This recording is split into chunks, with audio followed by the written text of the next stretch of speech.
Hi guys, I hope we are doing good. How are we today? How are we? Are we good? Yeah, thank you so much for passing by again, and I really welcome you again for this episode. Now guys, if there's something very important that we need to be very careful about, just like a medicine, like a medicine, that is the information. We need to be very careful to try at least to verify every information that comes to our ears. Now the news coming in again from one of the most reputable news agencies or houses that you've probably been listening to on and on for years. That is the BBC. The BBC again is reporting saying that Ibrahim Traore, that might loved president in Africa today, that is unalived over 100 people in one of the towns called Solenzo. That the Traore again is using the rebels, the terrorists, that itself should be fighting to help him fight its own people again. Imagine. Now this tells you automatically that some of these media houses, I think, pushing some narratives. They're sometimes pushing some narratives of what I want to call regime change. Yeah, that is what the BBC so far is getting itself to. I want to say it's getting so low. This is getting so low. Yeah. The same BBC had been so silent for years, for more than 60 years, since independence, when France was taking down the country, taking out all the things of the country, milking the country, exploiting the country, taking the country, making the people of the country so bad.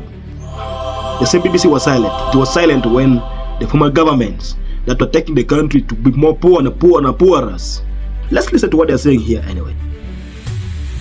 BBC is continuing the time-honored European tradition of smearing independent African leaders to justify regime change. Here they're citing a report from Human Rights Watch accusing Ibrahim Traore in Burkina Faso of unaliving over 100 civilians. But I've learned that when it comes to Human Rights Watch, you have to read beyond the headlines, because they are very tricky in the way that they lie about global events. And if you read the fine print here, you'll see that Traore's forces were actually fighting against Islamist extremists aligned with Al-Qaeda. And after this attack was launched, the Islamist extremists responded by unaliving a bunch of civilians. And look at how Human Rights Watch frames this. They say that the Islamists were assisting the government. No, they were fighting the government. They were actively unaliving each other. And then when the government forced out the Islamists, they retaliated by unaliving a bunch of civilians. And then when BBC put that into a headline, they removed all of the context and made it sound like only the government was unaliving civilians. It's some of the most disgusting and reprehensible journalistic trickery I've ever seen. But this is par for the course for Human Rights Watch. When I read beyond their headlines, I am always amazed at how misleading the headlines actually are. The reality is that 40% of Burkina Faso is controlled by extremists, and Ibrahim Traore is leading the struggle against them. You know where you think getting more interesting? There's no information from the ground. The people on ground are silent, but the BBC is jumping out. Remember, this is the same BBC that was kicked out of the country a few years ago. It was kicked out of the country. The information is given from the Human Rights Watch.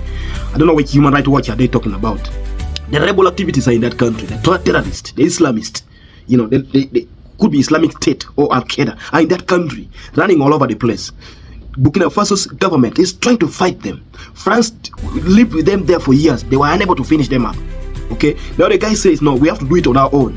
Now they're working on them. They're trying to push them away. The BBC is coming to accuse. How did I verify? First of all, I get to this point. How did I go to know that it is not the terrorists that kill the people, but it's the government that kill the people? I'm getting now. How did they verify it? What independent verification is that they used to know that is not the people might have been killed, yes, but how do they verify it? Don't forget, this is the same BBC that was pushed out of the country some few months or years ago.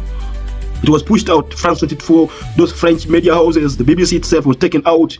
These are the guys, man. They are colonizers. They would want to be stick there. They want to be there. They want to be there. They want to be there. They want to be there. They want to be there. They want to be. Up to when? The information must be taken care of very carefully. Thank you so much, guys. My name is David Becky, and I'm David Ediao. Yeah, this is Let's Talk Africa.